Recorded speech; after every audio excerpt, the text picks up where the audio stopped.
The moment my name vanished from the scholarship list, I knew exactly who did it. And I also knew they had no idea what was about to hit them. Since my very first day at university, I had one goal: win that scholarship. It wasn't just about the money, it was a golden ticket. The only way I could step into the career I'd been dreaming about since I was a kid. The kind of career that doesn't just fall into your lap unless you've got the grades, the experience, and, let's be real, the right connections. I didn't have the connections. What I had was work ethic. While other students went to concerts and house parties, I spent weekends in the lab or at my desk with coffee that tasted like burnt rubber, typing until my wrists ached. I volunteered at the community center every Saturday, ran extra projects for my professors, and built a portfolio so airtight that even my academic advisor once said, "If you don't get the scholarship, I'll eat my own shoes." When the acceptance email finally landed in my inbox, I broke. I cried so hard I couldn't even read the last paragraph. I called my parents immediately. My mom's voice was shaking. My dad kept saying, "See, this is why we never doubted you." 2 weeks, that's all I had to wait until the award ceremony. 2 weeks to let it sink in that my years of sacrifice had been worth it. But that was before she got involved. Let's call her Clara. If you met her once, you'd probably like her. She had this big, easy laugh, the kind that made you want to laugh with her. She remembered people's birthdays, always had a compliment ready, and in group projects, she could make anyone feel like they mattered. But I'd seen the other side. Freshman year, she'd borrowed someone's presentation slides and claimed she had helped make them. Sophomore year, she got another classmate's internship after accidentally letting the hiring manager see her own portfolio. It was always little things, and she always had an excuse. She wasn't stealing, she'd say. She was just borrowing opportunities. Still, I kept my distance. We weren't friends, we weren't enemies. Just two people in the same department, on the same track, chasing the same goals. And apparently, the exact same scholarship. 1 week before the ceremony, I got an email from the scholarship board.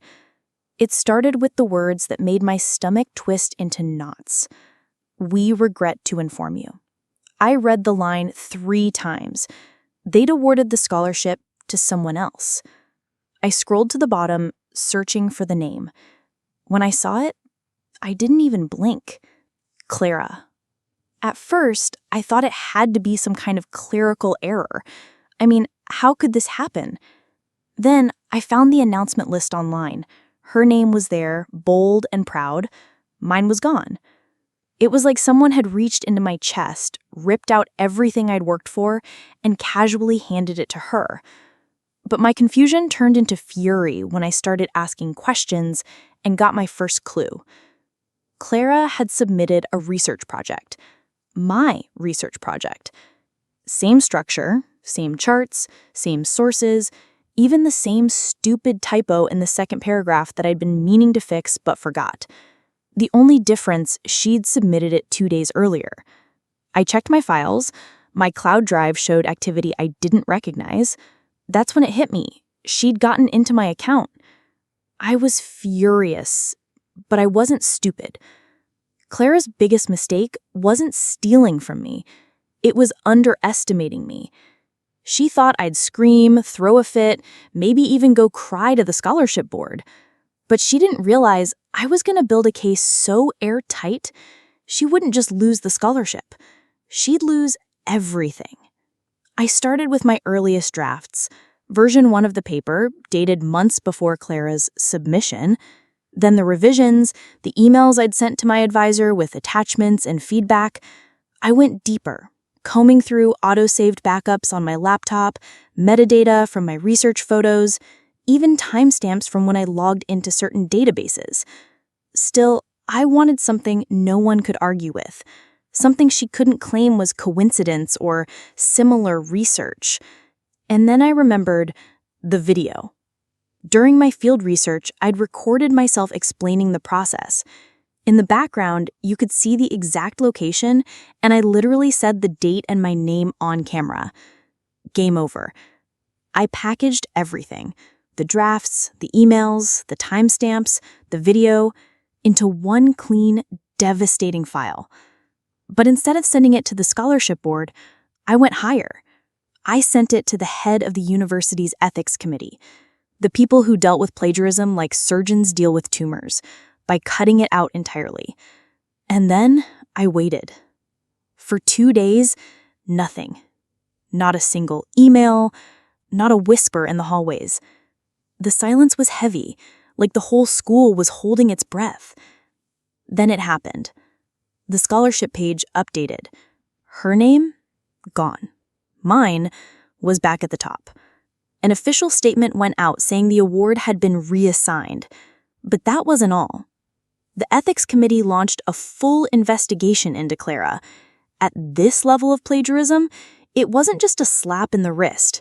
It was automatic expulsion. Her parents threw everything at the problem: meetings, lawyers, appeals, but the evidence, it was ironclad. She didn't just lose the scholarship, she lost her place at the university. When the day of the award ceremony finally came, I walked onto the stage with my head high. I glanced toward the row where Clara would have been. Her seat was empty. I didn't smile. I didn't gloat. I just let the moment sink in. That empty chair, that was my closure.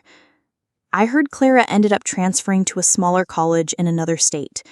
She's probably telling people it was all a misunderstanding. But the truth? It's burned into the record forever.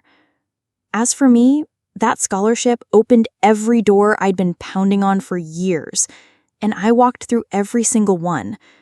Revenge doesn't always mean shouting the loudest. Sometimes it's about patience, letting the truth do the heavy lifting for you. And when it does, the silence that follows is the sweetest sound you'll ever hear.